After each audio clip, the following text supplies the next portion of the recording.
आज के दुनिया के अनेक प्रकार के संघर्ष हम लोगों के सामने हैं और उन संघर्षों को देखते हुए हम लोग ये सोचने लग जाते हैं कि क्या ये सृष्टि और ये मानव जाति पूर्णतया सर्वनाश हो जाएगी, ऐसा विचार जरूर आता है। और ये विचार आना बिल्कुल ही सहज है, क्योंकि हम चारों तरफ देख रहे हैं हर तरह की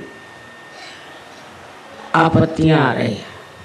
आपके महाराष्ट्र में ही इतना बड़ा भूकंप हो गया, लोग उस भूकंप से भी काफ़ी घबरा गए। पर 3 साल मैं लगातार पूना में पब्लिक मीटिंग में कहती रही कि गणेश जी के सामने जाके शराब पीते हैं और ये गंदा डांस करते हैं और बहुत बेहुदे तरीके से उनके सामने पेश आते हैं। पर गणपति ये बहुत जाज्वल्यवान देवता है, बहुत जाज्वल्यवान, और उनको ऐसी गलत सलत चीज़ें चलती नहीं। पता नहीं 3 साल उन्होंने कैसे टॉलरेट किया। और मैंने साफ कहा था कि ऐसा करोगे तो महाराष्ट्र में भूकंप आएगा, साफ भूकंप शब्द मैंने कहा। लेकिन कोई सुनता थोड़ी है। वो डिस्को क्या गंदी चीज़ें हैं वो ले करके वहाँ डांस करते हैं। शराब तो इतनी महाराष्ट्र में आ गई जिसकी कोई हद नहीं। तो अब 2 तरह की जनता स्थापित हो रही मैं देख रही हूँ, एक शराबी कबाबी और बिल्कुल म्लेच्छ, और दूसरी एक शुद्ध पवित्र ऐसी सहज कम्युनिटी है। अगर आपको अपने बच्चों को बचाना है और अपने बच्चों को एक शुद्ध वातावरण देना है तो उनको जितना हो सके सहज में उतारें, और आप भी सहज में उतरें। सहज की अनेक उपलब्धियां हैं जिसके बारे में मैं आपसे क्या बताऊं, लेकिन आप आश्चर्य करें कि हर रोज़ मेरे पास कम से कम 10-12 ऐसे पत्र आते हैं जिसमें वो लिखते हैं कि किस कदर उनकी जो परेशानियां थी वो साफ हो गई, जो तकलीफ़ें थी वो ठीक हो गई, कैसे उनके बच्चे ठीक हो गए, कैसे एक्सीडेंट में पढ़ते पढ़ते कैसे बच गए। हर एक तरह की बातें लिख के भेजते हैं, और एक नहीं 2 नहीं, अब सोचिए कि रोज़ के 10-12 खत आते हैं और 30 दिन तक चलते ही रहता लगातार। तो अब मैंने कहा कि ये तो कुछ बता लेकर कोई अब मतलब सिलसिला नहीं बन सकता, क्योंकि इतने सारे उसके बारे में कैसे बताएं। लेकिन ये भी सोचना चाहिए कि सहयोगियों को जो आज लाभ हुआ है वो औरों को भी होना चाहिए, और भी इसे प्राप्त करें और भी इसमें आ जाए। अब ये होता है कि हमारे यहाँ भी कुछ ऐसे लोग आए थे जो कि बहुत ही ज़्यादा जड़वादी है, और उन्होंने बहुत सारी खराबियाँ लाई।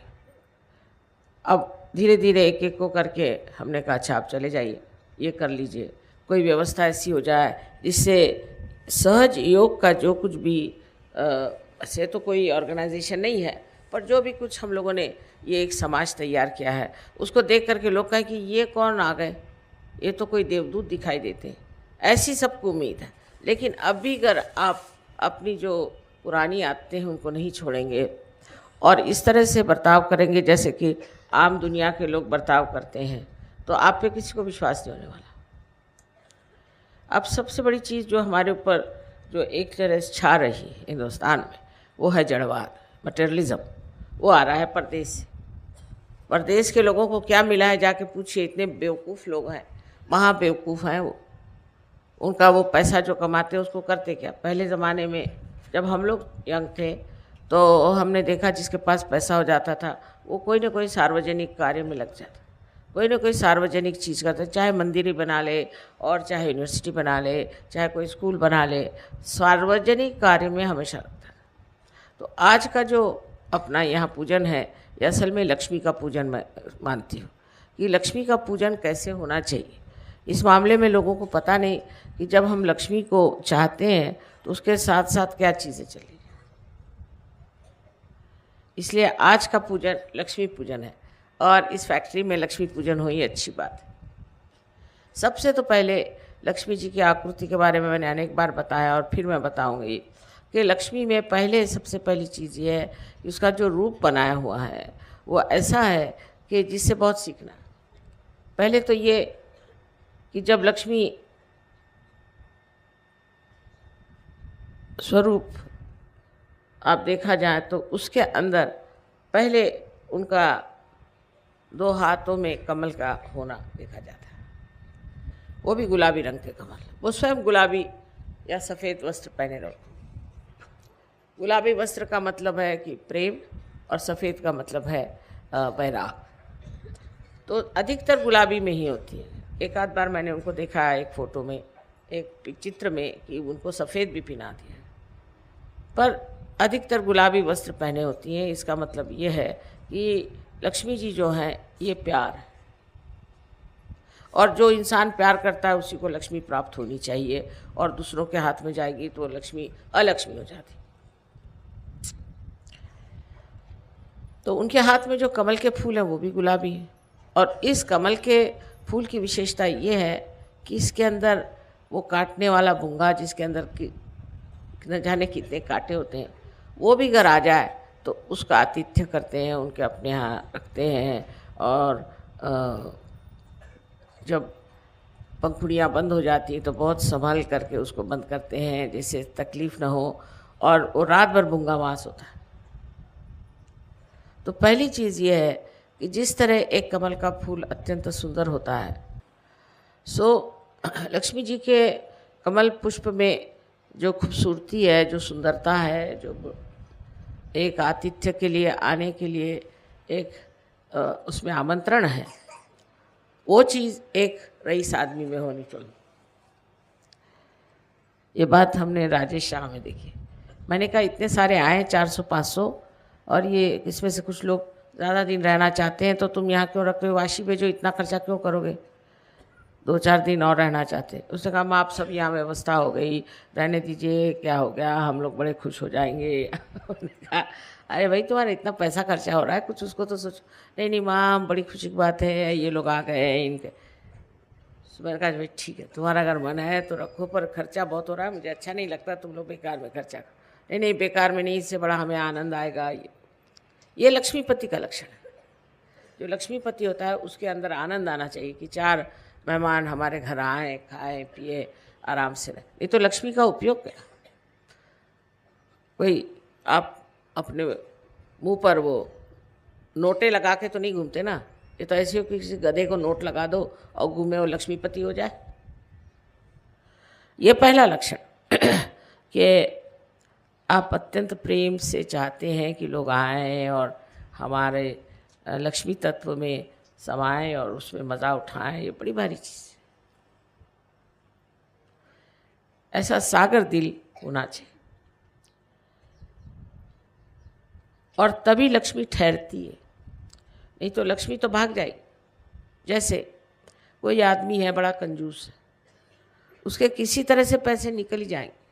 हमने बहुत लाइफ में ऐसे लोग देखे, बड़े कंजूस, महाकंजूस, और इतनी बेवकूफ़ी में आए, और अभी जो अपने यहाँ 2-4 स्कैम हुए हैं उसमें सब कंजूस लोगों ने पैसे लगाए थे।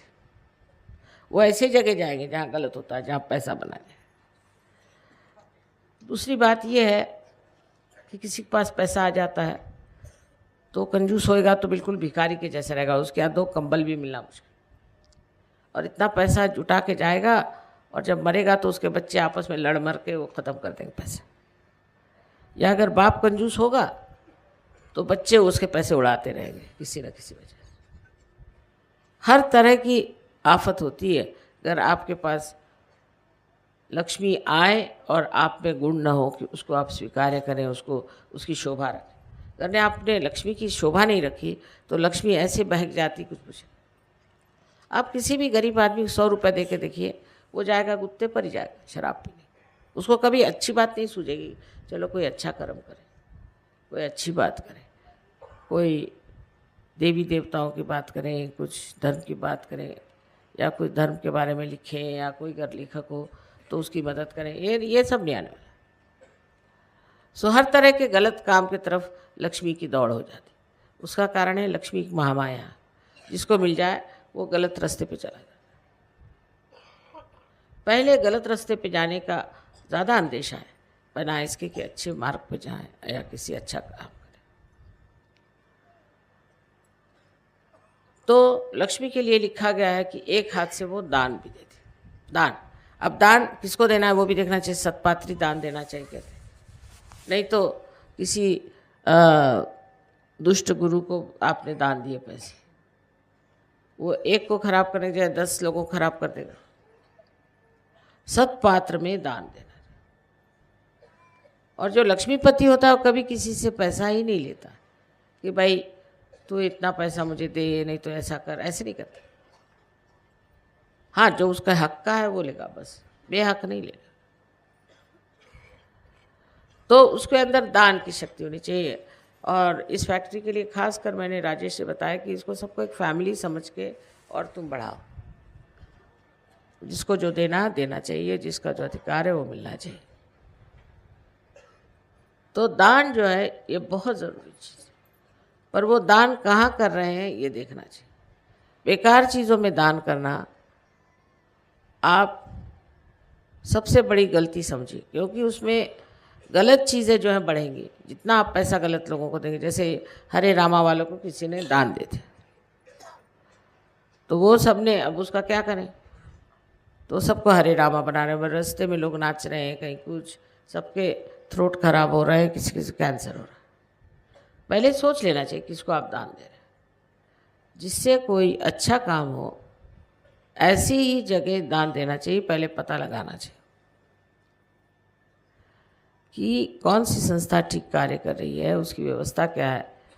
अभी ये भूकंप के लिए हमने भी बहुत पैसा दिया लंदन में, और इन लोगों ने दिया। आप लोग कह रहे कि भूकंप के लोग तो जैसे कि वैसे ही है, और पैसा गया कहाँ। तो जो भूकंप के लिए भी दान दिया वो भी पता नहीं भूकंप में गड़प हो गया कि क्या हो गया।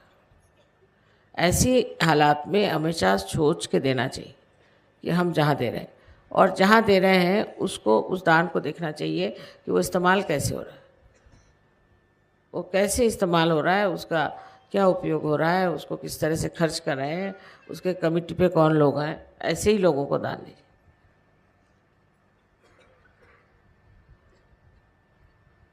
और ऐसे आदमी को अच्छा भी नहीं लगेगा कि सामने एक भूखा बैठा हुआ है और आप अपने आराम से खा रहे हैं, उसके सामने खाना जाएगा ही नहीं आप। सो दान का मतलब ये भी होता है कि जो अपनी खुशियां हैं उनको बांट लेना, जो कुछ हमको मिला है उसे बांट लेना। और दूसरी उनकी और एक विशेष बात है कि वो सबको आश्रय देती है। ऐसा आश्रय, सब अपने आश्रित लोग हैं जो अपने यहाँ काम करते हैं, जिनसे हमारे सब चीज़ें चलती हैं, इन सब चीज़ों को आश्रय देना। वो भी आश्रय देते वक्त में उसका सौजन्य होना चाहिए। ये नहीं कि आश्रय देते वक्त ऐसे दिखाया तेरे को इतने पैसे दिए तो ऐसा वैसा नहीं। अपने घर में नौकर चाकर हैं, या खेतों में जो काम करने वाले आपके लोग हैं, फैक्ट्रियों में काम करने वाले हैं, जहाँ भी है, उन सब का मान रख के उनको आश्रय देना। आश्रय का मतलब पैसे देना ही नहीं, लेकिन उनको मान से रखना चाहिए। और मान बहुत बड़ी चीज़ है। बहुत से लोग ऐसे होते कि उनको अगर आप मान दे दें तो बहुत खुश होते। हमारे पति आप जानते शिपिंग कॉरपोरेशन में थे, और बंगाल के जो यूनियन वाले थे वो ज़रा सता रहे थे। मैंने कहा कुछ नहीं, तुम उनसे कह दो कि मैंने उनको लंच ब्रेकफास्ट पे बुलाया। तो जब आए बम्बई तो उनको ब्रेकफास्ट पे बुला लिया, और मैंने खुद अपने हाथ से खाना वाना बना के उनको खिलाया। और उस दिन से उनकी अकल ही दुरुस्त हो गई। या तो खाने ने जाके कुछ कर दिया कि क्या, बिल्कुल ठीक हो। फिर उन्होंने जिद करी कि हमारे जो बिल्डिंग है उसका उद्घाटन माता जी करेंगे। तब मैं माता जी भी नहीं थी, उनको बुलाइए, उन्हीं से कराएंगे और किससे। अब मुझे भाभी जी कहते थे। अब इसी में उनको मान हो गया। उनके जो सेक्रेटरी साहब थे उन्होंने कहा माँ आप जब आएंगी यहाँ तो 1 कप चाय ज़रूर मेरे यहाँ पीछे। मैं कहा ठीक पी लें। मैं गई उनके घर जाके 1 कप चाय पी ली। कुछ खाए, बंगाली मिठाई विठाई दी थी, और बहुत उनकी घर में सब कहने तो बंगाली लगती हैं, ये बहुत खुश हो गए। और उस दिन से उनका भी झगड़ा पूरा ख़त्म हुआ। सो किसी को मान देने से झगड़े ख़त्म हो जाते। उसको लगता है इतना मेरा मान किया, अब मैं कैसे इसका अपमान करूं। तो एक तरीका जीतने का है, उस आदमी को मान दीजिए, आर्टिफिशियली नहीं, रियली मन से उसको मान देना चाहिए, उसका मान करना चाहिए। ये खास चीज़ आपको समझनी चाहिए कि कोई से भी व्यवहार में अगर आप मान देना, अब जैसे आपसे बताएं, यहाँ महाराष्ट्रियन लोगों को तो इसीलिए बिजनेस नहीं आता क्योंकि ये लोग फड़ाक फड़ाक बोल देंगे कुछ भी मुँह में। अब जैसे पूना में है, तो आप जाइए, मैंने पूछा एक महाराष्ट्रियन से, भाई तुम्हारे पास चंदेरी साड़ी है, कौन सी चाहिए, बाहर से ही। मैं कहा गुलाबी गुलाबी रंग की है, नहीं है, जाओ चलो आगे चलो, कह दिया महाराष्ट्रियन लोग, ये क्या बिजनेस करें। दूसरा उधर सिंधी बैठा था, सिंधी का माता जी आओ, बहन जी आओ, सारे रिश्ते उन लगा के मुझे अंदर बुला। मैं कहा तुम्हारे पास चंदेरी है, हाँ है, बैठो तो सही, चाय पियो, पान खाओ, फला। मैं पान नहीं खाती। अच्छा चलो क्या करते, ये लो वो लो, 1 घंटा बिठाया और उनके पास ना चंदेरी साड़ी थी, नहीं कुछ नहीं था, 4-5 उनके सूट लेंथ लेकर मैं बाहर निकली, इनसे पीछा छुड़ा, समझे ना। और फिर अगर कोई मारवाड़ी हो तो आपके गले में कंठी पहना देगा, तब आप निकलेंगे वहाँ से, उससे कम नहीं। तो इसे सोचना ये चाहिए कि मनुष्य के अपमान करने से, उसको ऐसी वैसी बातें सुनाने से आपका बिजनेस कैसा, लक्ष्मी कैसे चलेगी। लक्ष्मी तो बिल्कुल प्यार है, और जो आदमी प्यार से बात करेगा, आओ जी, बैठो जी, हाँ खाओ जी, ये वो ये रोज़ का अनुभव, ये रोज़ का अनुभव है। हमारे यहाँ एक लखनऊ में है एक हलवाई साहब, बड़े बहुत उनका नाम है राम भरोसे, वो बहुत ही मशहूर हलवाई है वहाँ। तो जैसे मेरे लड़की के ससुराल जाना था, मैंने कहा जाके मिठाई खरीदें, हाँ आओ आओ बैठो बैठो, ये वो, अरे ये फलानी चीज़ आपने खाई नहीं, खा के देखो, मैंने लेना भी नहीं था, ज़बरदस्ती 14 किलो मिठाई मेरे साथ बांधी। और मैंने कहा प्लेन से जाएगी कैसे, मैंने कहा अभी प्लेन छूट रहा है, नहीं अभी बैठो, अभी मैं फ़ोन करता हूँ। मिठाई लिया उन्होंने, 14 किलो मेरे पकड़वा दी, और उनकी बड़ी चलती है, उनका इतना नाम है दुनिया में, लोग जाके घंटों बैठे हैं। तो कोई कह रहा था आप क्या माता जी बैठे हैं, हम तो 2 घंटे से बैठे हैं, हमें ये खिला रहा है, वो खिला रहा है, वो। और अपने कारीगरों को डांटा, रहे कितने देर से बैठे हैं, उनको जाने का है, लाओ उनको डांटे जाए और इधर खिलाए जाए हम। और इतने प्यार से वो करता है, अच्छा ये देखिए इसको इधर से तोड़ के लीजिए। तो मनुष्य को लगता है कि भाई इसके प्यार का अपमान कैसे करें। तो सबसे बड़ी चीज़ है लक्ष्मी तत्व में प्यार, और अगर जहाँ प्यार नहीं होता लक्ष्मी भाग जाएगी। कोई हस्बैंड है समझ लीजिए, बहुत रईस अपने को समझते हैं, अपने बीवी को पैसा ना दे, कुछ ना करे, थोड़ी दिन में ऐसी गदा उस पर आती है कि सब पैसा खत्म, मुझे बहुत मालूम है। पानी तो इस प्रकार लक्ष्मी तत्व को बहुत प्रैक्टिकल चीज़ समझनी चाहिए, बहुत प्रैक्टिकल है। ये मटेरियलिज्म नहीं है, ये प्यार। प्यार और मटेरियलिज्म में बड़ा ही अंतर है। मटेरियलिज्म में मनुष्य अपने लिए पैसा कमाता है, अपने लिए कमाता है, अपने घर में रहता है, और उसको फिर एक उसका लाइफस्टाइल हो जाता है। वो बेवकूफ़ी है सारी, किसी ने कुछ निकाल दिया वही लाइफस्टाइल हो गया, किसी ने कोई फैशन निकाल दी वही फैशन हो गया। जैसे अपने यहाँ आजकल मैंने सुना कि लड़कियां हैं बस शीशे के सामने बैठी रहती। मैं कहा शीशे के सामने क्या बैठी रहती, कहने बस सजाती रहती है अपनी को, ये वो। अब किसी ने निकाल दिया कि मुंह में ये चीज़ लगाने से अच्छा होगा, वो चीज़ लगाने से अच्छा होगा, तो बैठी हैं घंटों, वो बैठे अपने टाइम बर्बाद कर रहे हैं। तो उनका तो लाइफस्टाइल और भी खराब। वो तो उनको बच्चे नहीं चाहिए, औरतें कहती कि हमारा फिर मेकअप का भी पैसा नहीं निकलेगा, इसलिए हमको बच्चे नहीं चाहिए, हमको सजावट का पैसा नहीं, इसलिए हम बच्चे नहीं चाहिए। और हिंदुस्तान में औरतें जो हैं वो जेवर ज़रूर बनवाती हैं। जेवर बनवाना ज़रूरी भी है, क्योंकि कल कोई आफत आ जाए तो वही जेवर काम आएंगे, वो बच्चों के लिए होते हैं सब कुछ। पर कोई औरत ऐसा नहीं कहती हिंदुस्तान में कि भाई मैं बच्चे नहीं मुझे चाहिए, क्योंकि मैं जेवर नहीं बनवा सकती। बच्चे जेवर वेवर सारी दुनिया से ऊंची चीज़ है आज तक भारतवर्ष में, आज तक। अब आगे का पता नहीं। वहाँ तो बच्चों का इंश्योरेंस नहीं करते, मुझे किसी ने बताया, क्योंकि बच्चे माँ बाप को मार डालेंगे। क्या देश है, कंपलसरी। कि वो बच्चे मार डालेंगे, पैसा ले लेंगे, इसलिए वहाँ इंश्योरेंस ही नहीं करते। ये कौन सा लक्ष्मी तत्व है? और हमारे यहाँ जैसे रिवाज है, था मतलब या है, अब भी मुझे ऐसी आशा है कि अब भी है। तो क्या रिवाज है कि बच्चों के लिए करो, बच्चों के लिए करो। ये मिनिस्टर लोग भी पैसा खाते हैं, बच्चों के लिए खाते हैं। मतलब ये कि अति है कि वो मेरा बच्चा ऐसा, उसकी शादी कराने की है तो इतना पैसा दो, ये दो वो दो, उसके लिए पैसा खाते रहते बच्चों के लिए। वो भी बड़ा स्वार्थीपना है कि बच्चों के लिए खाते हैं, अनदर एक्सट्रीम जिसको कहना चाहिए। पर सबसे बड़ी बात बच्चों को पाने की है, उनको प्यार दो। उनको इससे बड़ी घबराहट होती कि कहीं माँ से मेरा प्यार न छूट जाए। या आप लोगों का भी हाल है हमारे साथ कि कहीं माँ हमसे नाराज़ नहीं हो जाए। इतनी प्यार की महिमा है। तो लक्ष्मी तत्व जो है वो प्यार, और ये मटेरियलिज्म जो है ये प्यार को काटता है। बीवी है वो सोचती है कैसे मैं डिवोर्स लूँ कि हस्बैंड को कैसे ठिकाने लगाऊं। हस्बैंड सोचता है बीवी का पैसा कैसा मार लूँ। प्यार की कोई बात ही नहीं सोचता, सब पैसे ही पैसे की बात सोचते हैं। सब पैसा ओरिएंटेड लोग हैं। कोई ये चाहिए कि ये शादी से क्या होगा, ये बच्चों से क्या होगा, इनसे क्या लाभ होगा, ये होगा। और प्यार जो है इस जड़ को, इस मैटर को कैसे इस्तेमाल करता है। जैसे कि आपको मुझसे प्यार, तो अब आप कर क्या सकते हैं? कुछ नहीं, नमस्ते कर लिया, फूल दे दिए, फिर मन नहीं माना, माए एक हम आपके लिए साड़ी लाए, आप ले लीजिए, एक, बस एक, हमेशा के लिए एक ही, बस एक ले लीजिए, कृपया। अरे भाई मेरे पास इतनी साड़ियाँ हैं, तुम क्यों ला? नहीं माँ, बड़े इससे लाए हैं, हम आपके लिए लाए हैं। अरे मेरे इतना ज़्यादा करेंगे कि मैं, अच्छा बाबा दे दो, साड़ी ले लो, चलो।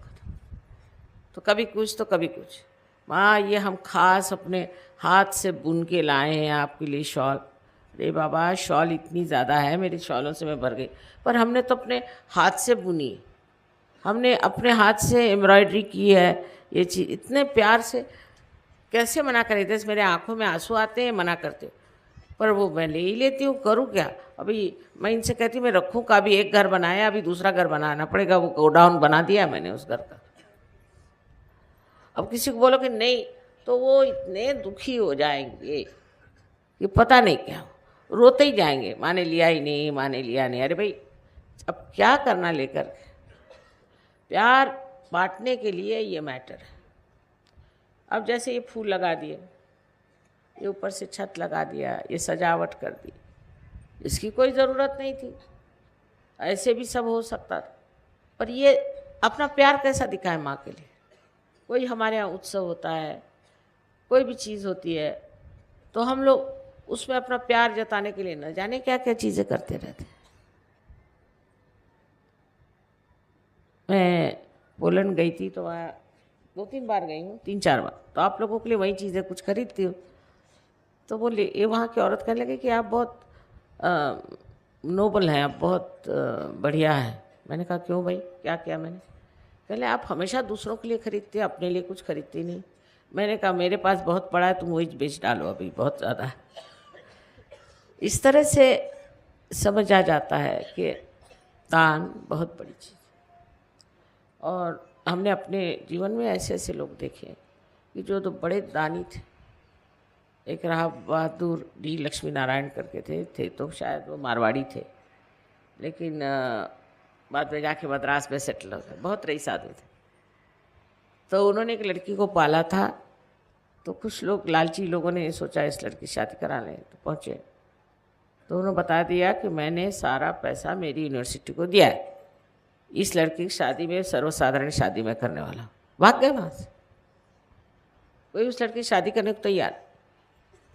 वो सुंदर थी, बहुत गुणी थी, और उसको बहुत सारी चीज़ें आती थी, पर नहीं, इनकी लड़की इसलिए हम शादी करने आए थे, तो ये तो कुछ हमको पैसा नहीं देने वाले, तो भाग गए। तो उन्होंने कहा जिसको पैसे के लिए इससे शादी करें उससे मैं शादी ही नहीं करने वाला। इस प्रकार ये जो मटेरियलिज्म है आज हमें बड़ी बुरी तरह से जकड़ रहा है। और इन लोगों से सीखना ये है कि ये किस गर्त में गए इस मटेरियलिज्म को। वो खोपड़ी में चला गया, उससे सारी गंदगी, सारी बुराइयाँ, सब चीज़ें आ गई। पैसा आया। अब अमेरिका गए थे हम, एक बड़ा पैसे वाला आदमी, उसने कहा कि भाई माँ आप आए, बड़ा अच्छा हुआ, ये वो मेरे घर में चली। मैंने कहा अच्छा भाई। उसके घर गए तो कहने लगा कि हमारा जो बाथरूम है उससे ज़रा बच के रहिए। मैंने कहा क्यों? उसमें सब बड़े सॉफ्ट बटन्स हैं। अच्छा तो क्या होता है?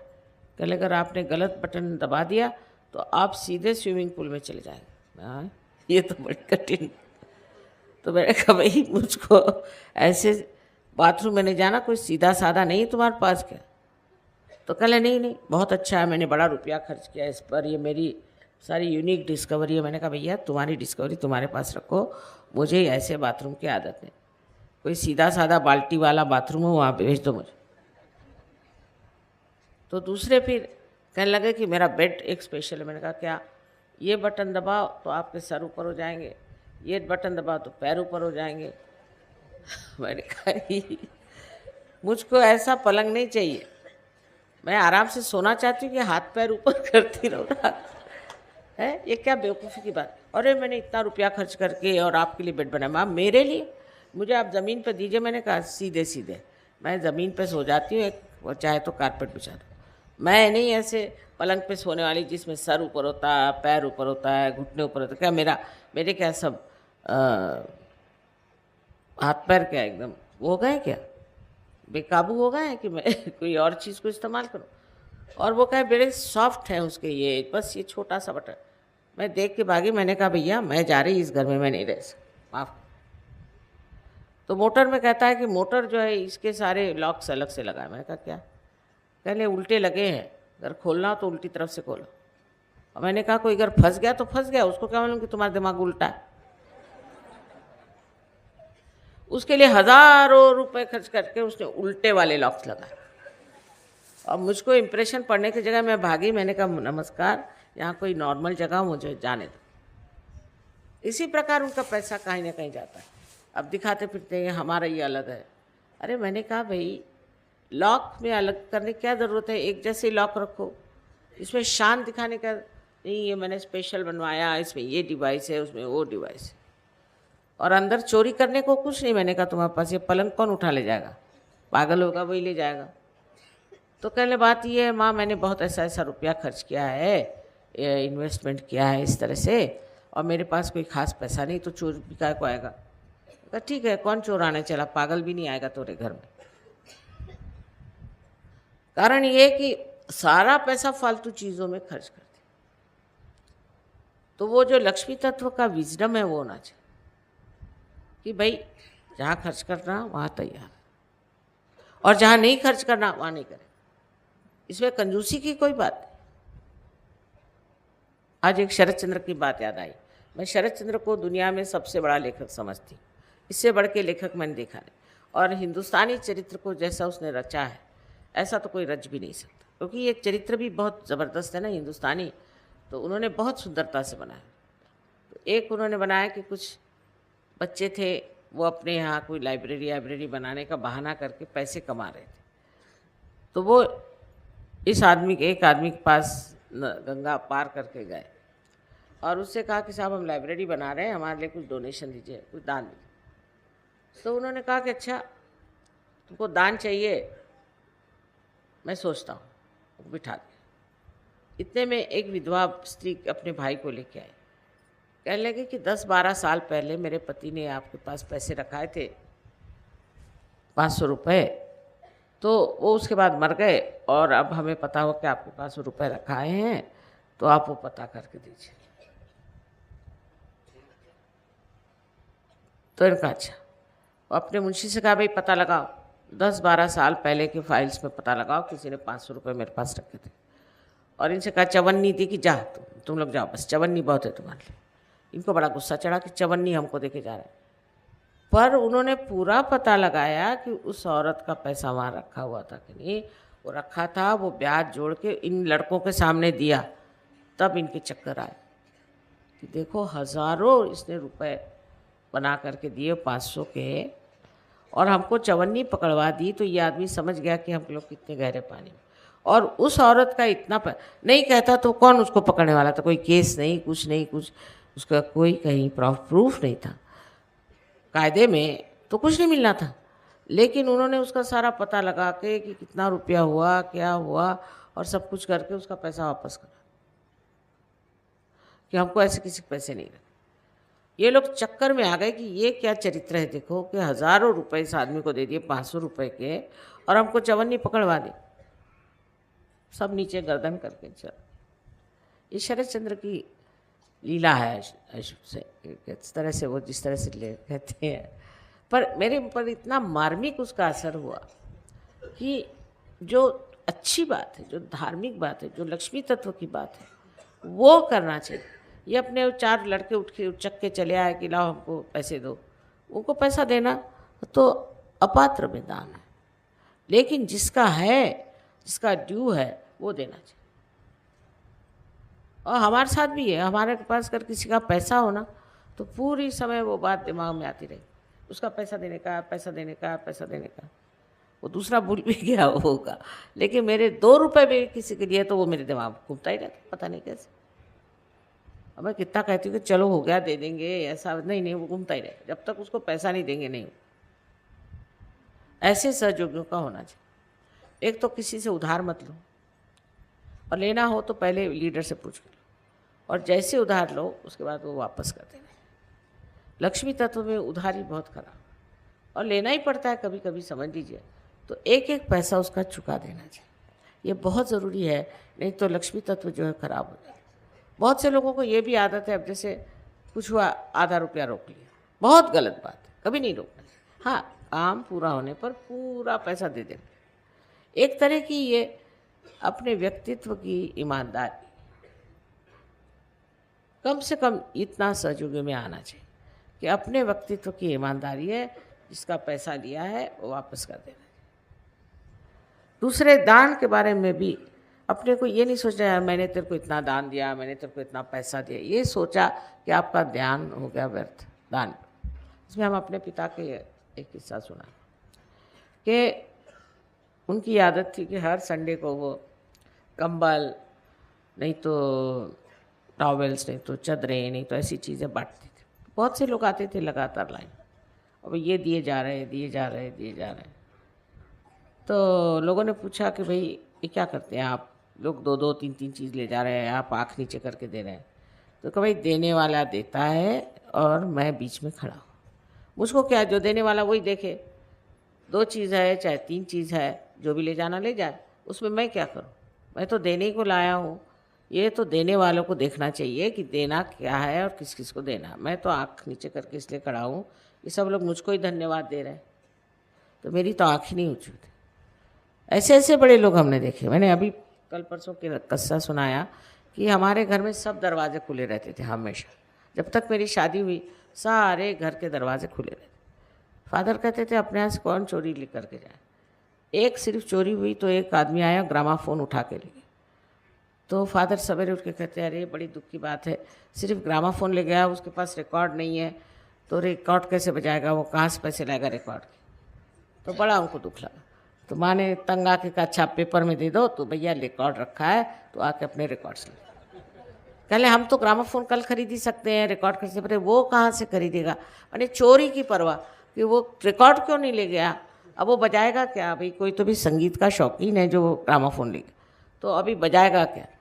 और बाकायदा मतलब उनका यही लगा रहा कि अगर वो आ जाए तो उसको रिकॉर्ड दे देना। तो पर वो आया ही नहीं कभी, और उनको ये लगा रहा कि बेचारा कैसे बजा रहा होगा। अब इस तरह के लोग हमने देखे हैं दुनिया बहुत, और कभी उनको दिक्कत नहीं, पैसे कभी कोई दिक्कत नहीं हुई, कभी तक परेशानी नहीं हुई, कुछ नहीं हुआ। जिस वक्त इलेक्शन में उनको खड़ा होने के लिए वल्लभ भाई पटेल ने लिखा, तो उनका कि मेरी अभी तबीयत ठीक नहीं है तो मैं नहीं खड़ा हूँ। तो उन्होंने 3,000 रुपये भेजे उस दिनों, तो उन्होंने वापस किए कि अगर 3,000 रुपये दे करके और मुझे अपने जीतना है तो मुझे नहीं चाहिए, मैं उसको एडवर्टाइजमेंट नहीं करना, कुछ नहीं करना, वैसे ही खड़ा हो जाओ। तो खड़े हो गए तो जीत तो गई, पर तो उनके राइवल थे, उनके सारे विचारों के ज़मीन जो पैसे थे वो सारे जब्त भी हो गए। तो जिन्होंने इतना देश का कार्य किया है, जिन्होंने इतना का नाम कमाया है, जिन्होंने सबकी सेवा करी, उनको रुपया पैसा खर्चा करने की ज़रूरत क्या। लक्ष्मी तत्व ही नहीं ना उनके अंदर, अगर असलियत नहीं है। अभी ये आजकल के ये जो आए हुए हैं इलेक्शन वाले लोग, इनके पास है क्या, इनके पास कोई सेवा भाव है, कि कोई बड़प्पन है कि कुछ है, नहीं। कहे कि आ गए और टुटपुंजे अपने, और वो कहते हैं कि तो हम तो पैसा लागत लगा रहे हैं, हम 10 लाख लगाएंगे तो 25 लाख कमाएंगे। लगाने की ज़रूरत इसलिए कि आपकी अपनी कोई कीमत ही नहीं है। समझ लीजिए कल मैं इलेक्शन में खड़ी हूँ तो मेरे को 1 कौड़ी लगाने की ज़रूरत है ना बात, ये बात। तो ये जो लोग हैं ऐसे कि जिन्होंने कोई सेवा नहीं करी, कुछ नहीं किया, इनको वोट ही नहीं देना चाहिए। और पूछना चाहिए कि भाई तुमने कौन सा सोशल वर्क किया है, क्या काम किया, तुमको क्यों दिया जाए। जब लक्ष्मी तत्व अपने देश में असलियत में उतरेगा तो हम सारे दोषों से ऊंचा हो सकते। इस मामले में हम ज़रूर कहेंगे कि रशिया में है, रशिया के लोग बड़े ध्येयवादी, उनमें ध्येय है। अभी एक लड़की आई थी, उसको गाना यहाँ सिखाने का। मैंने कहा तुम्हारे यहाँ शादी करा देते हैं। कहती नहीं माँ, मैं इसके लिए कोई कन्वीनियंस नहीं ढूंढना चाहती। मुझे अगर स्कॉलरशिप मिल जाएगी तो मैं यहाँ रहूँगी, और नहीं मिलेगी तो रशिया चले जाऊँ। इस शादी का कन्वीनियंस करके मुझे नहीं सीखने का संगीत, क्योंकि संगीत सीखना एक आराधना है। मैं सुन के दंग हो गई कि ये रशिया की लड़की मेरे को बता रही है, जो कि कितने दिन से मैं सुनने के लिए लालायित हूँ, कि आराधना है। इस आराधना के लिए मैं शादी का कन्वीनियंस नहीं लेने वाली। छोटी सी लड़की, 18 साल की लड़की, उसने ऐसी बात नहीं सुनी। तो ऐसे ही इन लोगों में कहाँ से ये ध्येयवाद आया? क्योंकि वहाँ मटेरियलिज्म है ही नहीं, किसी को अक्ल ही नहीं मटेरियलिज्म। वहाँ की गवर्नमेंट ने कहा कि भाई तुम्हारे जो जो फ्लैट है तुमको हम दे देते हैं, तुम अपने पोजीशन में ले लो, पर तुमको उसको संभालना होगा। उनका पोजीशन का क्या अर्थ है, क्या मिलता है उससे? पोजीशन में रखने से क्या मिलेगा? हमको नहीं चाहिए, तुम ही संभालो, हमारे बस का। कोई चीज़ मेरी है ये सोचना ही मटेरियलिज्म है। और उन लोगों को देख के मैं हैरान हूँ कि किसी भी चीज़ की उनको परवाह नहीं। मैंने कहा कि देखो तुम्हारे यहाँ इतना बड़ा भी झगड़ा हो रहा है, कू हो रहा है, कैसे होगा तुम लोगों को? कहले माँ हम तो भगवान के दरबार में आ गए ना, तो अब काय काम है, हमें क्या करना, छोड़ी। इस गवर्नमेंट को मरने दीजिए, चाहे कुछ होने दीजिए, हमसे कोई मतलब। मैंने कहा ये क्या कम्युनिज्म में ये मटेरियलिज्म से ऊपर उठ गए? कम से कम 70% लोग बिल्कुल मटेरियलिज्म से ऊपर है, कोई परवाह नहीं। इनकी सेवा मैं देख के हैरान हुआ। छोटा सा घर लिया मैंने, आके रहते हैं। कहाँ रहते हैं पूछा तो इन लोग के छोटे छोटे वहाँ गार्डन्स होते हैं, उसके बिल्कुल छोटे छोटे कमरे होते हैं, वहाँ रहते हैं। हम अपना खाना लेके आते हैं, और सवेरे करीबन 5 बजे सब फूल ला करके, और वो ज़मीन जहाँ हम रहते हैं ना, वहाँ पे सब गाड़ के जाते हैं 5 बजे उस ठंड में। कमाल के लोग। ये मटेरियलिज्म ने हमको ख़राब किया। 4 साड़ियाँ बहुत है उनके लिए, बस 4 साड़ी में रहते। और मेरे लिए उनको होता है कि हमारे लिए साड़ी नहीं रहा। मैंने कहा भैया मेरे पास बहुत साड़ियाँ हैं, काहे को मुझे साड़ियाँ और देते, रहने दो तुम। नहीं वहाँ हम लोग का मन ऐसा करता कि एक आपको साड़ी देनी। ऐसे मोहब्बती लोग, ऐसे लोग हैं दुनिया में अब भी, क्योंकि ये मटेरियलिज्म का चक्कर नहीं आया है हम लोगों को। अमेरिकन ने जो साथ रख दिया ना हमारे सर पे, वहाँ एड्स हो गए, वहाँ लोग मर रहे हैं, सब कुछ है, पर कुछ पूछे ही नहीं। जो हालत वहाँ है, अब एक किताब में मैं सब लिखने वाली हूँ कि तमाशा क्या है, इसके पीछे मतलब समाधान। सहयोग के लिए समाधान उसका मंत्र है, समाधान। और समाधान में रह करके आप एहसास करें कि हमें जो मिला है बहुत है, उसी आनंद में रहे, फिर अनेक चीज़ें मिलती हैं। इसमें तो धन संपत्ति तो मिलती है सहयोग में, इसमें कोई शक नहीं, लेकिन समाधान ही होना चाहिए। नहीं तो कुछ भी मिले फ़ायदा क्या, आपको समाधान ही नहीं। इसलिए हमें समझना चाहिए कि आज लक्ष्मी जी के प्रिंसिपल पे हम बैठे।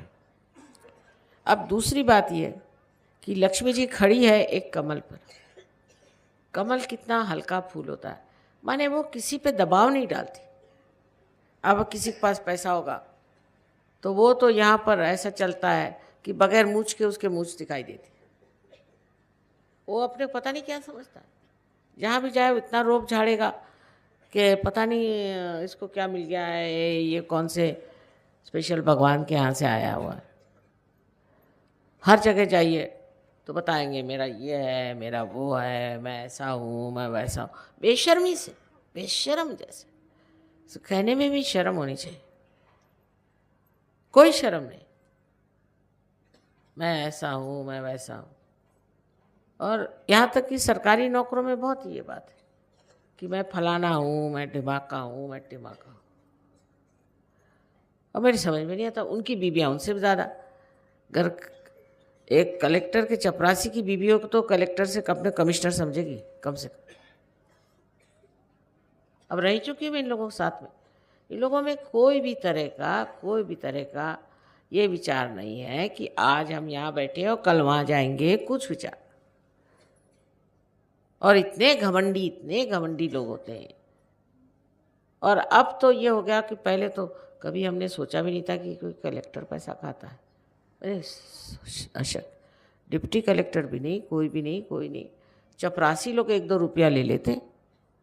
मेरी समझ में नहीं आता है कि आजकल ये हो गया है कि सभी लोग पैसा खा रहे हैं और उनके तरीके हैं, इतना रुपया ज़रूर देना चाहिए, इतना रुपया नहीं मिला तो कुछ नहीं। ये हालत ऐसे आने का कारण ये है कि मनुष्य के लिए पैसा देवता हो गया, जैसा भी मिला, जिस तरह से भी मिला। पंखा दे दो राजेश, पंखा में दो। मुझे कहने का ये है कि जब पैसा ही सबसे महत्वपूर्ण बात होती है और लक्ष्मी तत्व जब महत्वपूर्ण नहीं रह जाता तो मनुष्य क्या करता है? वो कल अपनी बीवी बच्चों को बेच सकता है। क्या ही है, फॉरेन में यही है, हर एक औरत अपने शरीर को बेचने के लिए तैयार, सब लोग बेचने के लिए तैयार, हर चीज़ बेचने के लिए। ना उनको कोई अबरू अपनी है, ना ही उनको कोई इज्जत है, ना ही उनका कोई विचार है कि मेरी पत्नी है या मेरे बच्ची है, मेरी लड़की है, उनको कोई ऑब्जेक्शन। एक लंदन में मैंने देखा था टेलीविज़न में, एक लड़की 16 साल की थी और वो नंगे नाचते थे कहीं जा करके। तो उसके माँ बाप का इंटरव्यू हुआ तो उनका हमको कोई ऑब्जेक्शन ही नहीं है, आपको क्यों ऑब्जेक्शन है? हमको कोई ऑब्जेक्शन नहीं। अब नीति के बारे में अगर माँ बाप ही ऑब्जेक्शन नहीं करेंगे तो कौन करेगा? ये पेड़ पौधे करेंगे? क्योंकि गवर्नमेंट तो नहीं करती वहाँ, तो जो करना है करो, जैसे भी रहना रहो, जैसे करना करो, जिसके साथ रहना रहो, जैसे घूमना फिरना, हमको से मतलब, हमको बस वोट दो, बस, और कुछ नहीं। सब गलत सलत तरीके की चीज़ें अलाउड हो गई, तो बस हमको नीति से कोई मतलब नहीं, उनका प्राइवेट अफेयर है और हमको जैसे करना। इससे गवर्नमेंट को पैसा मिलता है, सब कुछ मिलता है। अब अगर आप किसी गांव में चले जाएं, लंदन में या शहर में, कहीं भी दूसरे शहर में या किसी भी गांव में इंग्लैंड के चले जाएं, तो सबसे अच्छा घर जो होगा वो शराब खाना, सबसे अच्छा घर, उसका नाम पब। और अमेरिका से लोग स्पेशल आते हैं पब देखने के लिए। ऐसे ऐसे विचित्र पब वहाँ हैं कि हम लोग कभी उधर जाएं भी ना।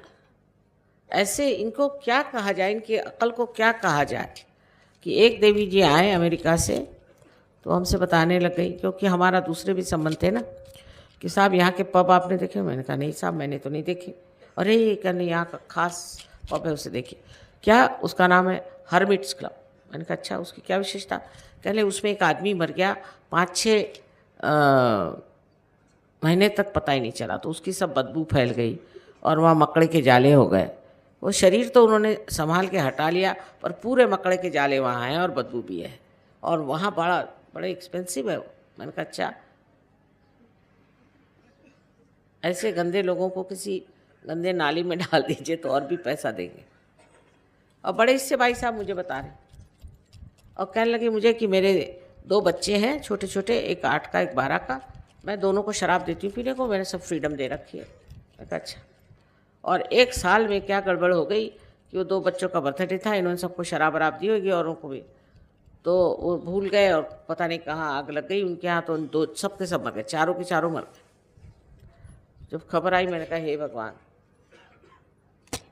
ये तो इनके शौक है। अब आप समझ सकते हैं ऐसे शौक। यहाँ हिंदुस्तान में कोई ऐसे जहाँ आदमी मर गया है, उसकी बदबू आ रही, जहाँ पे मकड़े के जाले लगे हैं, उसमें ज़्यादा पैसे दे के जाएगा क्या? समझ में नहीं आते कि खोपड़ी कैसे चलती। और वहाँ पहले से अपॉइंटमेंट लेना पड़ता है, सर्वसाधारण नहीं जा सकते, कोई विशेष रूप के लोग नहीं जा। इस प्रकार के इन लोगों से हमारा इतना अब संबंध आ गया है कि मैं सोचती हूँ हमको ज़रूरी समझना चाहिए। अभी एक साहब मर गए समझ, तो मैंने कहा मैं तो नहीं जाऊंगी, क्योंकि वो काले कपड़े मेरे पास थे नहीं। साहब ने कहा अच्छा मैं जाता। तो इन लोग कहते रोना नहीं चाहिए, कोई मर गया तो कुछ नहीं है वो। तो जाते साथ उनको पहले शैम्पेन, वहाँ साहब तो पीते नहीं थे, सबको शैम्पेन दी। मतलब किस सिलसिले में? अभी खुशियों में आप शैम्पेन उड़ाइए, समझ में नहीं आता। कोई मर गया तो भी शैम्पेन, कोई क्रिसमस हो तो भी शैम्पेन, हर एक चीज़ में शैम्पेन। तो उनका कि नहीं वो इसलिए कि थैंकफुलनेस टू गॉड शैम्पेन पीना चाहिए। बताइए। उसके बाद में गए वहाँ, तो इनका ज़रा मुंह बहुत उतरा होता, अच्छा आदमी था बहुत, उसको कैंसर से मर गया तो बहुत दुखी थे। कहले क्या आपकी तबीयत नहीं ठीक है क्या? ऐसी कैसी शक्ल आपकी हो रही है, आपकी तबीयत है? अरे, और सब बड़े खुश खुश जा कर के उनको वहाँ सिमेट्री में ले गए। अब कहले हाँ we are going to have a nice lunch now. साहब के समझ नहीं आ रहा कि मैं यहाँ मरा जा रहा हूँ, इनके कुछ फील ही नहीं हो रहा। तो इनका कि साहब मेरी तो तबीयत वाकई ख़राब, मैं जा रहा हूँ। तो कहले मैं वहीं से वापस चला। आके घर पे नहा धो करके वो अपने बैठ गए। उनका कि ये क्या लोग होते हैं, समझ नहीं आता। बड़े बड़े आदमी वहाँ पहुँचे, सब बड़े पैसे वाले, अपनी बड़ी बड़ी मोटरों में गए, वहाँ जा कर के लंच खा के आए। लंच स्पेशल होटल में अरेंज किया गया था उन लोग। कोई मर गया तो लंच खाओ। अरे ऐसे पागल लोगों के साथ हम बहुत रहे और सोचते हैं कि इन लोगों को कोई किसी से प्यार नहीं है कुछ, और न ही कोई धर्म। उसका कारण है यही जड़वाद, उससे सब धर्म खत्म। और अपने भी देश में जिनके पास पैसा है वो भी लोग इस ओर जा रहे हैं। इसलिए अपने को समझना चाहिए हम सहयोगी हैं, हमको इन सब को खींचना है। जो लोग इस कदर के जड़वादी लोग हैं उनको सबसे खींचना है। अब है आपके बच्चे डिस्को में जाते हैं, काहे को जाने की ज़रूरत है? अजीब अजीब कपड़े पहनते हैं, क्या ज़रूरत है? कान में वाली लड़के पहनेंगे, चोटियाँ बनाएंगे लड़के। वहाँ पर मैंने सोचा कि थोड़ी सी चूड़ियाँ ले जाएं बड़ी बड़ी, क्योंकि औरतों के हाथ हमारे इतने सॉफ्ट नहीं होते। तो मैंने गई खरीदने, कहले नहीं आजकल तो मिलेंगी नहीं बड़ी चूड़ियाँ। मैंने कहा क्यों भाई? कहले सब अमेरिका जा रहे हैं, वहाँ के आदमियों को शौक हुआ है कि चूड़ियाँ पहने। हमने कहा हमारे अगर किसी आदमी को अगर चूड़ियाँ दे तो बड़ी वो हो जाए, तो सभ्यता अगर नहीं आ सकती, अगर मनुष्य सभ्य नहीं हो सकता तो उस लक्ष्मी तत्व का कोई अर्थ नहीं। सभ्यता होनी चाहिए, यही सबसे बड़ा मनुष्य का अलंकार कि सभ्यता होनी चाहिए। सभ्यता में बहुत बातें, अपनी सारी संस्कृति सभ्यता से भरी है। हज़ारों वर्षों से हमारे अंदर ये घुटी गई है ये सभ्यता, और इन लोगों में वो है नहीं। कोई भी बात इतने सट से कह देंगे कि पैर की ज़मीन खिसक जाएगी। कभी सुना ही नहीं ऐसी बातें, फट से कह देंगे, कोई शर्म ही नहीं आती, किसी बात की शर्म नहीं। इतने बेशर्म लोग हैं। तो सभ्यता होनी चाहिए, और सभ्यता इस भारतवर्ष की मशहूर है। ये हमारे अंदर हज़ारों वर्षों से ऋषि मुनियों की कृपा से आई हुई है, और इस सभ्यता को छोड़ना नहीं चाहिए। अब औरतें हैं सिगरेट पी रही, औरतें हैं शराब पी रही। औरतों में सभ्यता नहीं होगी तो आदमियों से कहाँ से आएगी? आदमियों में कहाँ से आएगी? आदमियों को औरतों से ही सीखना होता है सभ्यता के बारे में। तो ये सारी बेशर्मी हम लोगों को नहीं चाहिए। हमारे भारतवर्ष की जो पुरानी संस्कृति उसको सारे दुनिया में फैलाने का मेरा विचार है, और फैल रही है। लेकिन सहयोगियों को चाहिए कायदे से रहे। यहाँ के जो सहयोगी हैं कायदे से भारतीय तरीके से रहे, और कोई भी तरह का इन लोगों से संबंध न रखें जिसमें बेशर्मी उठानी पड़े। शुरू में जब शादियाँ हुई थी गणपतिपुणे में, तो ये शादी तय हुई थी, ये गए अपने देहात में इधर उधर, पता नहीं क्या करे थे वो देहाती आए, माँ ये क्या लोग लेके आए आप। मैंने कहा यहाँ रह रहे हो शर्मो हया से रहो। और सारे आप किसी गार्डन में जाइए, कहीं जाइए, तो बैठे हुए हैं वहाँ, कोई शर्म नहीं, कोई कहने वाला नहीं। और कभी कभी तो ऐसे अनुभव आते हैं कि भागो रे भैया, ये तो दुनिया के लोगों की कोई शर्म ही नहीं। तो लक्ष्मी तत्व में अगर शर्म हया नहीं तो फिर तो उससे बढ़ के गंदी चीज़ और कोई हो ही नहीं सकती। क्योंकि पैसा है और पैसा लगाया बेशर्मी में, तो फिर क्या बचने वाला? मनुष्य की कौन सी चीज़ रह जाएगी? है, जानवर से भी बदतर हो जाए। और वही बात हो गई है। आप लोगों को बहुत बच के रहने की ज़रूरत है और समझ के रहना है, अपने कायदे से नहीं, अपने ढंग से। और उन पे इसका बड़ा असर रहेगा, क्योंकि आपसे वो मिलने आए हैं यहाँ पर, आपको बहुत मानते हैं, सोचते हैं कि भारतवर्ष में आप पैदा हुए, यही आपका पूर्व जन्म का बड़ा भारी वो है। और अब आप उसी पुण्य के सहारे इतना धार्मिक है और ये लोग धार्मिक नहीं। अब अगर आप लोगों में अगर कोई ऐसा दोष आ जाए तो फिर बड़ी गड़बड़ हो जाए। जिस प्रकार कभी कोई सहयोग गया है तो सुना के उनसे खाने पीने के ज़बरदस्ती ज़्यादा पैसे ले लिए, किसी से कुछ चुरा लिया, किसी का वो रख लिया। ये सब चीज़ें अगर सहयोग में आ जाए तो हमारी बड़ी बदनामी हो जाएगी। और ये एक तरह से बड़ी घिनी चीज़, घिनी आती, मुझको बड़ी घिन चढ़ती है ऐसी चीज़। इतनी लो लेवल बातें, उन लोगों में जो बातें हैं वो सौष्ठव उनसे भी लो। वैसी कभी बात नहीं करेंगे, आपकी चीज़ें नहीं चुराएंगे, कुछ नहीं करेंगे। लेकिन आप में स्वयं महानता होनी चाहिए, क्योंकि आप इस भारतवर्ष में पैदा हो। अभी इस महाराष्ट्र में हम जानते हैं कि नौकरानियाँ हैं, और जैसे हमारे घर में नौकरानी है, से कभी एक पैसा नहीं उठा, जेवर नहीं, कुछ नहीं। उनके लिए ईमानदारी बहुत बड़ी चीज़ है, गरीब लोग। और आजकल महाराष्ट्र में जो सबसे बड़ी गंदी बात चल पड़ी है वो है शराब पीना। और ये महाराष्ट्र में मैंने कभी ज़िंदगी में शराब नहीं देखी थी पहले। जब से इंग्लैंड से आए देखते हर एक आदमी शराब पी रहा है। आप देहात में जाइए तो जैसे खटमल आके गिर जाते हैं, ऐसे ही वो आके मेरे सामने गिरते थे। शराब शराब शराब शराब हर जगह, जहाँ भी आपको शराब दिखाई दे आप उसको मनाही करें, किसी तरह से उसे रोकिए, उसका कुछ संगठन ना करिए। उसमें करिए कि महाराष्ट्र में शराब बंद होनी चाहिए। जैसे फैक्ट्रीज में आप ज़्यादा पैसे देने लगे, लोग शराब पीना शुरू कर दें। पहली चीज़ तो जिसको जो आदमी शराब पीता है उसकी बीवी को पैसे दो, या उनकी औरतों को तैयार करो। वो बेचारी वो नुकसान में आती, वो तकलीफ में आती। और शराब आपको फौरन ऐसी जगह में ले जाएगा कि वहाँ आपको कभी पैसा पूरा पड़ ही नहीं सकता। तो इस महाराष्ट्र के लिए भी खास चीज़ है कि आप शराब की बंदी करें। मेरे ख्याल से जितना महाराष्ट्र में शराब लोग पीते हैं कहीं नहीं पीते, किसी भी देहात में कहीं भी, किसी भी, इवन लखनऊ वगैरह में देखा है, यूपी में कोई नहीं, बिहार में कोई नहीं पीते, धार्मिक लोग। यहाँ तो एकदम अधर्म आ गया, इतनी शराब कोई नहीं पीता। अभी वहाँ नोएडा में उसके विलेज के लोग आते हैं, और गाज़ियाबाद है, फरीदाबाद है, इस साइड के सब आते हैं।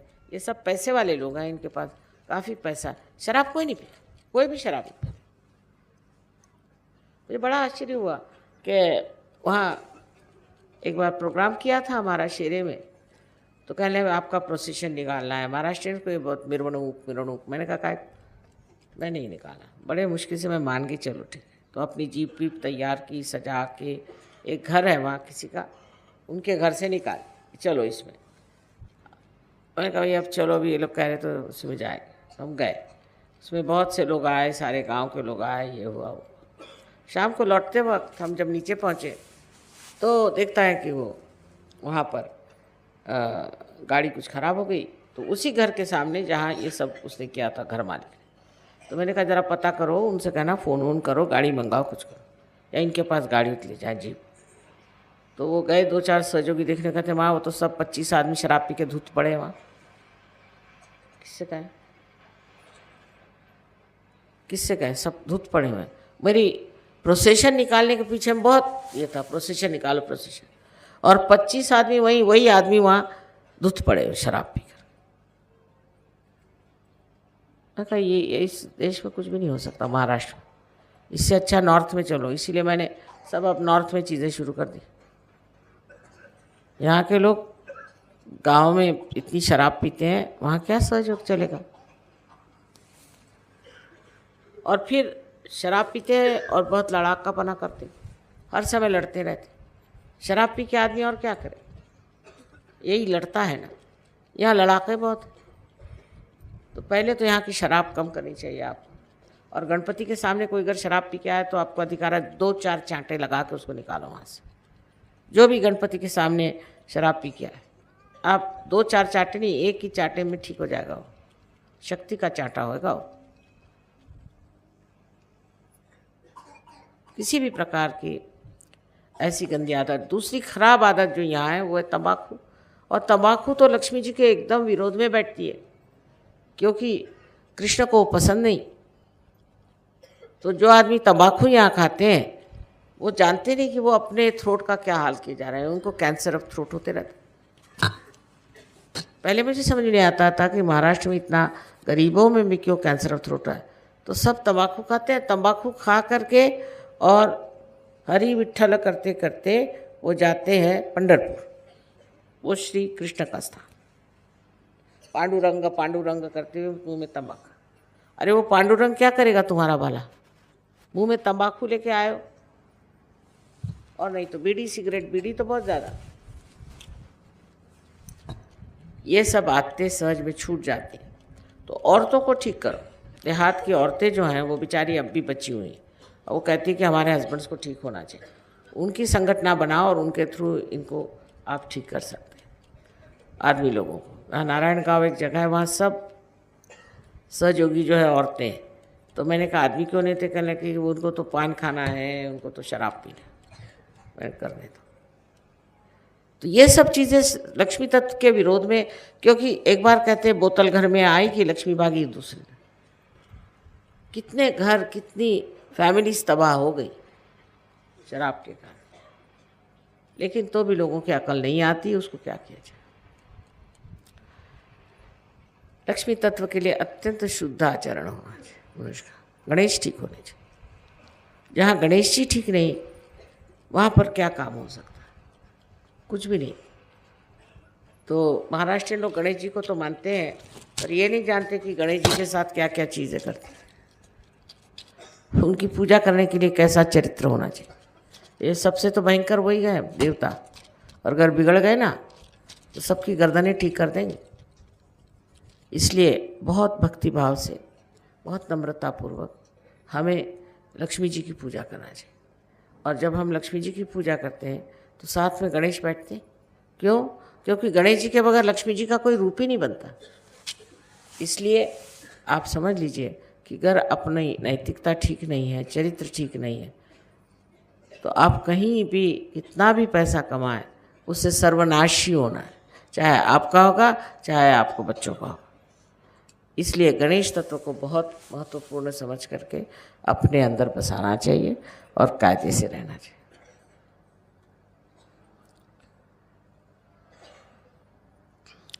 आज के लक्ष्मी तत्व पे बहुत विशद रूप से मैंने बताया, पर इसमें जो बात बताई है वो बहुत प्रैक्टिकल है। और उसमें जो आप देखें कि जो घरों में पैसा था वहाँ क्या आज हाल है, तो आप समझ जाएंगे जो हम कह रहे हैं वो ठीक है। ज़्यादा से ज़्यादा 30-40 साल तक चलता है मामला, उसके बाद ऐसा सर्वनाश हो जाता है कि समझ में नहीं आता है सब कहाँ नष्ट हो गया। आज हिंदी में इसलिए बताया कि आप लोग इस बात को समझें